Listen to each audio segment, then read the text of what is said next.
So Corey Feldman, he did name one of his alleged abusers on Dr. Oz. He did? Yep, 46-year-old actor whom for years has spoken out about being a victim of sexual abuse, says he's on a mission to out Hollywood's pedophilia ring. On the show, he identified one of his abusers as John Grissom, his former assistant, who also had small acting roles in some of Feldman's films.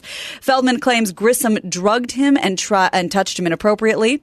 The LAPD says it is aware of the incident and is looking into it. Feldman is currently trying to raise $10 million to make a documentary about his life and pedophilia in Hollywood. Earlier this week, he accused a former manager, Marty Weiss, of abusing him as well, according to E! News.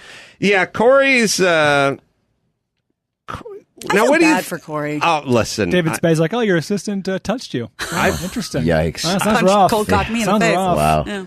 I feel bad for Corey, and for us, too. It's a two-way street. How's that? Please, I'm just saying my life hasn't Yeah. been made any better by Corey Feldman, Yeah. and his life hasn't been made any better by society. I just feel like, hey, I can make a pretty good argument for why my life is the quality of it's not less by 50%, but somewhere in the mid-30s. Yeah.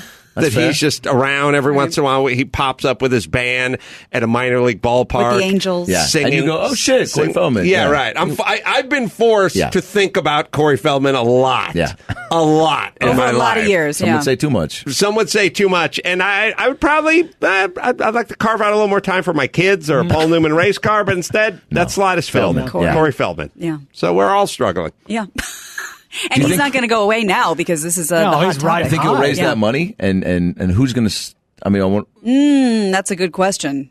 $10 million. $10 million to make this documentary. But Is he doing a Kickstarter or what's he doing? Oh, probably. Yeah. But he's been screaming about this for years, and everybody laughed at him. Yeah. Well, I'll laugh to Corey Feldman.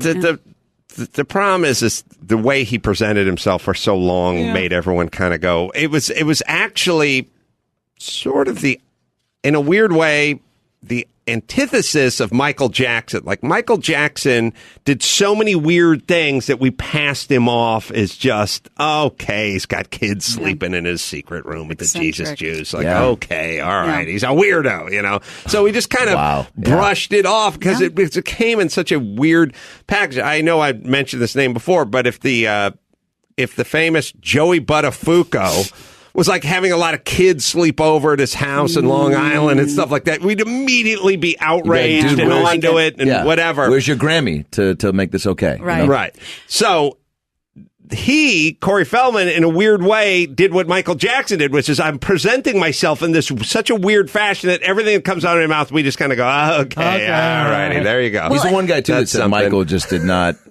Wait, that's Sunny on Halloween, right? Joey the picture we're looking Buttafuoco, at. yeah. And you made a very interesting connection just now because on an old interview from The View, Barbara Walters, who's clutching her pearls the entire time talking to Corey Feldman, Corey makes it very clear that the only man in Hollywood who didn't abuse him was Michael Jackson. Yeah, and he's very adamant about how he just didn't do that to any kids either. Yeah. And I feel like that's not helping his case. Very interesting.